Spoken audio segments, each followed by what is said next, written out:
Assalaamu calaykum waraxmatullaahi tacaala wabarakaatu. Kusoo dhawaada cashir ku saabsan cunto karinta ama erayo ku saabsan cunto karinta.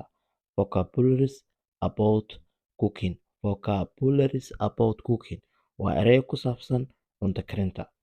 Roast waa solid ama dubid. Roast waa solid ama waa dubid. Grate waa hoolid. Hool markaad dhehaysid hool sida qumbaha oo kale, farmaajada oo kale markaa hooleysid oo kale, oo geed oo bir oo waxyaalo kasoo taagtaagan yihiin aad ku hooleysid ayaa la dhahaa grate hoolid. Stir waa walaaq. Cuntada markaa walaaqaysid stir ayaa dhehaysaa. Stir ayaa leedahay walaaq markaad dhehaysid stir ayaa dhehaysaa. Aan ku celiyo roast waa dubid ama solid, grate waa hoolid, stir waa walaaqid. Cuntada ama markaa walaaqaysid ama qof markaa dhehaysid walaaq oo kale stir ayaa leedahay. Aan ka gudubno poo waa ku shubid. Poo ama ku shub markaad dhehaysid poo ku shub. Boil waa karkari. Biyo markaa ku karkarinaysa ayaa la dhahaa boil. Chop waa jarjar. Aan ku celiyo poo waa ku shub. Boil waa karkari oo biyo markaa wax ku karkarinaysid.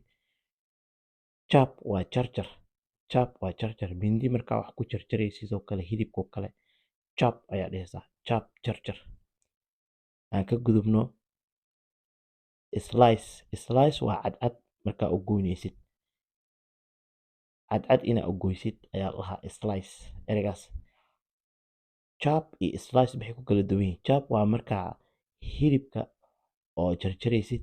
Slice-na waxa waaye cuntada sida biisada oo kale qayb yar markaa ka jartid qaybo yar ayaa loo googooyaa. Qaybahaas yaryarka ayaa mid ka mid ah sida loo goynayo ayaa waxaa la dhahaa slice. Tasty waa dhadhami. Fry waa dubid. Roast iyo fry maxay ku kala duwan yihiin marka? Roast waa markaa foorno wax ku dubaysid iyo dab korkiisa. Kanna waa fry waxa waaye saliid markaa ku dubaysid. Markaa ku dubaysid ayaa la dhahaa fry. Scramble waa isku qas. Siiba ukunta markaa isku qasaysid ayaa la dhahaa scramble. Sidoo kale waa loo isticmaali karaa cuntada kale isku qas. Mix-na waa la dhahaa iyadoo kale mix isku qas.